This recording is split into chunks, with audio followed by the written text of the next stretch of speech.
Nylon मांजावर बंदी असून देखील येवला शहरात सर्रासपणे नायलॉन मांजाचा वापर होत आहे। येवल्यातील फत्तेबुरुज नाका येथे आई आपल्या मुलाला दुचाकीवरून घेऊन जात असताना नायलॉन मांजा या मुलाच्या डोक्यात अडकल्याने यात त्याचा कान कापला गेल्याची घटना घडली आहे। त्याला खासगी रुग्णालयात दाखल केले असता 12 टाके पडले असल्याची माहिती डॉक्टर स्वप्नील शहा यांनी दिली आहे।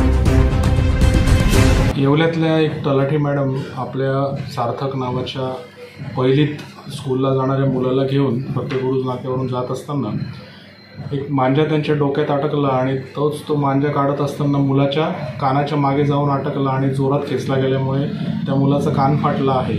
खूप जास्त प्रमाणात त्याला रक्तस्राव होत होता। त्याला त्वरित त्यांनी हॉस्पिटलला आणल्यामुळे रक्तस्राव थांबवून त्याला कानाला बऱ्यापैकी टाके देण्यात आले आहेत। त्याला साधारण 10 ते 12 टाके पडले। आता त्याची तब्येत चांगली आहे, परंतु या गोष्टीवरनं एकच गोष्ट सांगावीशी वाटते की नायलॉन मांजाचा वापर करू नये आणि कोणाच्या जीविताला धोका होईल असं काहीही करू नये। सगळ्यांनी काळजी घेतली तर आपली संक्रांत उत्कृष्ट जाईल आणि कोणालाही त्रास होणार नाही। दरवर्षी मांजामुळे गळा कापलेले, कान कापलेले, डोक्याला इजा झालेले भरपूर पेशंट्स येतात। आत्तापासूनच आपण जर काळजी घ्यायला सुरुवात केली तर कोणालाही त्रास होणार नाही।